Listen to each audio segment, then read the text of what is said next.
This video is intended for mature audiences. Some content may be unsuitable for young viewers. We made it this time because there's like some gore like right off the top. You know what, do you want to do this? Because I'm only getting paid for this and you just seem to walk in here whenever you want, so why don't...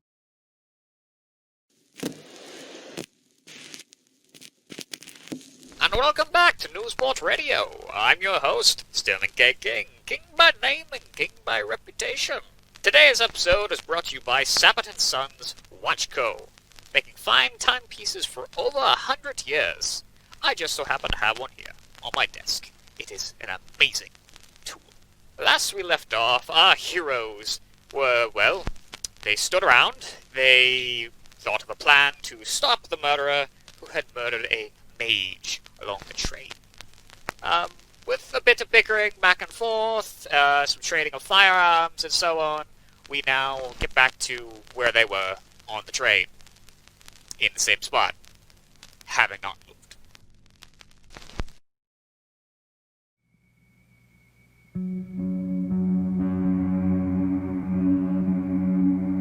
Looking out the window as the train chugs along its path towards Newsport, you see the first signs of these fabled meat fields, namely the large, half-buried automata that sort of sits conscious in the middle, its head poking out of this vast field of rolling red hills, which, as you approach closer, sort of reveal themselves to be twitching, squirming masses of some aberrant flesh, gibbering mouths scattered across the surface, snapping at the air and letting out like these brief sort of shrieks as the train sort of rushes inwards, mounting up onto this bridge. It begins triggering a number of little switches along the side, and this burst of flame pushes a large amount of the flesh backwards from the tracks as the train barrels forward into the meat fields. Oh. Lovely world you've created for us here. Hey man, blame Tasha's. You guys stand in the room adjacent to the cargo hold. Off to the side there is sort of a food storage area, and to the right, I guess, is a restroom door. And as you guys are standing there, you notice a little trickle of water slowly sort of flowing out from underneath the toilet door there. Oh. It may have been flowing for quite a while, but it's just now sort of breached under the door. Oh. Ah, who did that? Someone's gotta clean that up now. Who filled it? I'm going to walk over there, draw the revolver, and open the door. What you gonna do, shoot it? Shoot the shit? Well, somebody killed this guy. Something's wrong in that. Maybe they did it. Trying to hide. I don't know. I mean, what are they gonna do, crawl down the toilet? They're doing a shit job at hiding. See, plumbing leaves a hole underneath. They could have got under the train. And that's why we didn't see him leave here. Okay, but really though, if they could fit down a toilet, are they a threat? No, like underneath the toilet. There's no plumbing, it just goes down to the track. Oh. Hap is correct, as he sort of leans forward and swings the door open with force, revealing an empty restroom. Looking into the bowl, you see ruined, damaged pages of a what was formerly a rather large, thick book. I guess I'll go ahead and yank those out of there. Boy, Paige, are these anything? That looks like toilet paper. Did you pull that out the bowl? Gross. What kind of madman are you? Look, some things, not every piece of paper is for wiping. This is for reading. You found it out of a. You got it out of a toilet bowl though. Somebody's trying to destroy evidence, maybe. I'll give them to Paige. So Paige, you take a page and sort of look at it. It is a limerick entitled "The Forked Tongue of the Nasty Dragonborn." It's immediately clear to you this is Cyrus's spellbook, as he was quite fond of encoding his spells in dirty limericks. This was my teacher's spellbook, or at least part of it. So, he tried to flush it. Very likely. It may not have been what he was looking for. I I knew spell books were good for something. Well, wouldn't that imply that he knew that somebody was coming to kill him? Because obviously he doesn't have time now. Wait a minute. They came back here, tried to get rid of it, then was killed. Go ahead. No, your turn. All right. So, a few moments ago, the professor contacted me from back home, laying out some details of what might have happened here. He had a contingency. Real quick here. The dead guy contacted you from beyond the grave and didn't. Mages make things so much more difficult. Not necessarily beyond the grave. Powerful mages tend to use contingency spells like cloning or other things like that. Wait. Just in case. Like I said, complicated. Thor, is that illegal? That sounds illegal. I think it is. It is illegal to possess a clone within the borders of Freland, although you're struggling to think of a way that being murdered in Freland is illegal. Seems to be a sort of loophole here. Oh no. Okay. Alright, so I'm gonna need that page there that you have, page. Just a moment. I'm still explaining. Well, it's evidence though. It is. What did the professor say to you? He said that he was called back here because someone triggered the alarm spell on our luggage. And that they might have been searching for something. And any idea what that something is? He seemed to think it was the grimoire. The what? It is a spell book that is very precious to me. Then just say spell book, Jesus. Don't have to speak gibberish. Not a simple spellbook, god damn it. You hear muffled from your satchel. I'm sorry. I think your butt's talking to us. You speak ill of one of the greatest artifacts of the Almirage Academy. Peasants. Fuck you, get your ass over here. Stop being such a coward. I'm gonna pull out the book. You sort of pull out the book.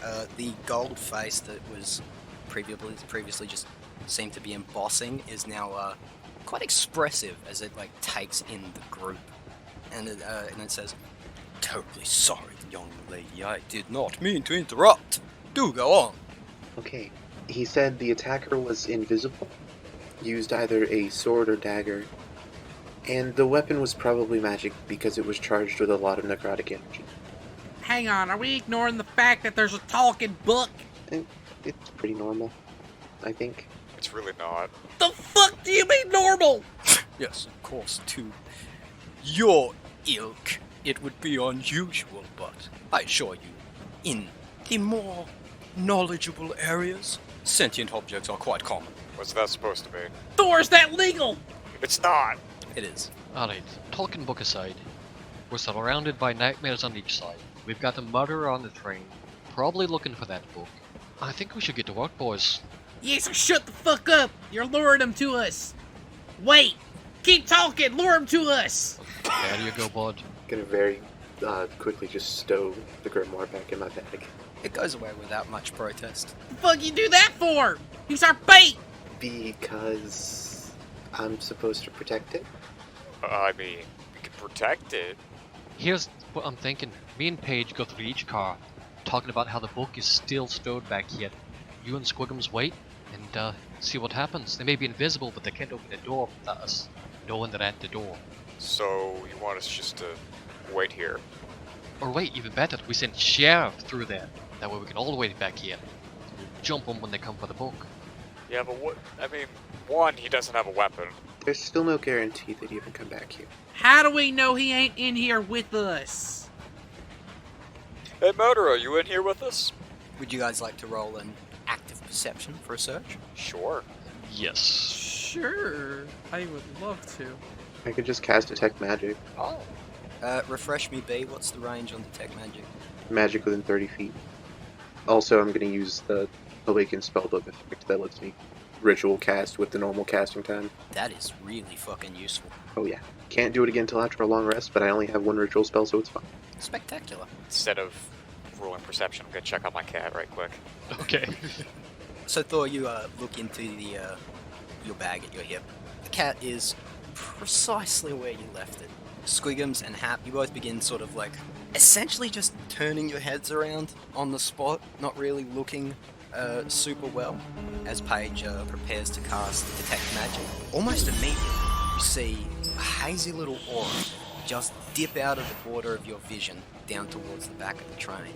Some purple aura that you can identify with an Arcana roll if you'd like. Sure thing. I'm not sure it's necessary. I mean, I kind of think I know what it is, but that's a 15. That is a necrotic aura, and I guess it would be evocation because it's raw damage. I'm gonna call out to the rest of the group.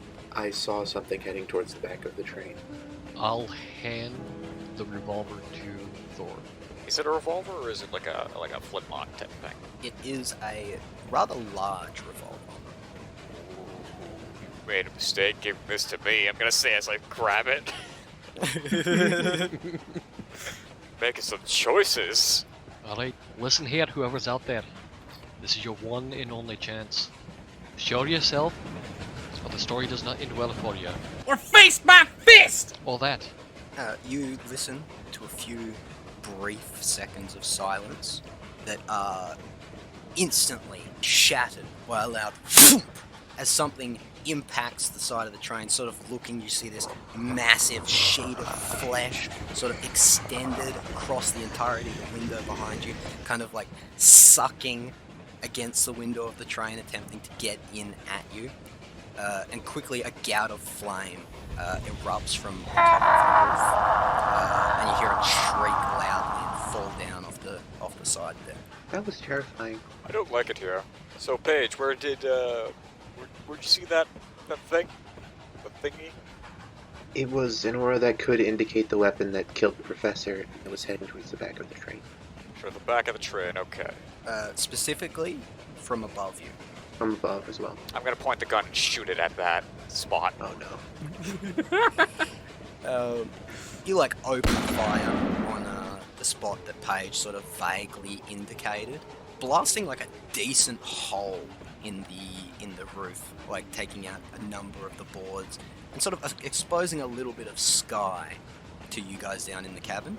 And then you hear like some loud metallic sort of footsteps from above, and then a large helmeted and masked face peers down from without the hole, pointing down the muzzle of a very big, very heavy looking flamethrower. And you hear a muscle, "The fuck do you think you're doing? What do you think you're doing? I'm out here keeping you dumb fucks alive! No more gunfire, you hear me? I mean, look, it was, we're hunting a murderer down here, don't you know? He shoulders the flamethrower, like, sort of deepens his grip on it a bit, and he says, No more gunfire! and kind of disappears from view. There will be more gunfire. Thor, I'm gonna need the gun back. No, it's mine now. I was so tempted to just pull out my slingshot and shoot him because I thought he was the murderer. And just so you all know, there will be more gunfire.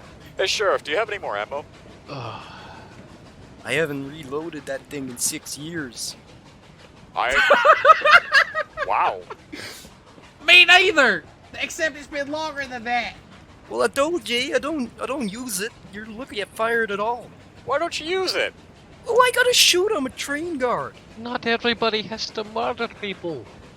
He's just saying that he don't hurt flies or whatever. I mean, what about bottles? Do you not listen? No. I'm a train guard there. The worst I gotta deal with is stowaways. Yeah. Bang. I ain't got no bullets. Alright, Paige, did you see anything else? No, not anything other than that. Okay. So, that hole that was just shot in the ceiling, how big is that exactly? It is about a foot wide. Okay. A good bit of damage. Cool. I'm gonna walk. Like, how high up is the ceiling? 15 feet. give or take. Okay. Can I fit through that? Oh, you can easily fit through it. Everybody else has to make a roll for it, I believe. Somebody give me a boost. Okay, Squiggums. I think we have the same idea here. Okay. What I want you to do. Alright? Now listen to me very closely. I want you to stick your head up out of there. See if you can see the angry man on the roof. Alright. scream at him to come back this way for a minute, and we're gonna tell him to look out for anything that might be vaguely wielding an edged weapon, and then burn it. And is also invisible. Yes. Okay. I think I got it. Okay. Repeat back to me what you're going to say. Hey! Come over here! Then what? Fuck you! No. Try to kill me, bastard! You know what? Actually, yeah, that would work. That would really work. Alright, come here. And I'm just gonna pick Squiggums up by, like, his leg, and hang him up, and, like, carry him upside down, until I get to, like, Bitch! the hole, and then I'm gonna try to throw him. Bitch, don't pick me up like this! I'm gonna just yeet him. Okay, I'm going to let him do this, but I want to get a punch in on Thor while he's doing this. You can try. Roll me an attack roll with disadvantage, please. Okay. Disadvantage. That's an 8. And that's a miss as you're, like, he sort of holds you by the one leg, you sort of, like, freaking out like a chicken or a cat or something, as he kind of, like, brings you under and then sort of underarm lobs you up through the hole, which turns out is actually just a little bit smaller than you, as it sends, like, splinters of wood showering up around you as you land on the top of the train there. Roll me acro to not fall.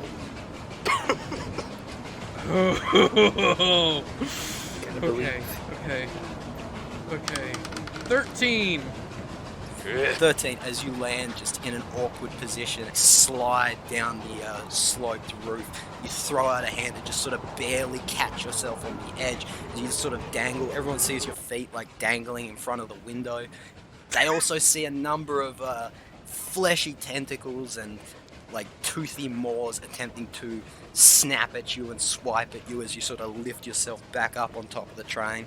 And this armored man sort of takes a few steps towards you and just blasts flame over your shoulder down into the massive flesh at the side. Is my hat okay? You immediately like bring your hands up to the top of your head, and your hat is there, scarcely, but it is still on your head. Okay. As soon as I like climb up to the top, I'm gonna stuff that in my bag so that it doesn't fly off while we're moving. The man, sort of like satisfied with suppressing the things down the side, sort of looks to you and says, What the fuck are you doing? I'm trying to kill Killer! He's invisible! And he's there? I think. I'm gonna point in the direction that we've been saying he's going in. He sort of looks up in the direction that you're pointing, and you also look in that direction, and the two of you at the same time see an open hatch about 3 train cars down, leading into one of the coach passenger cabins.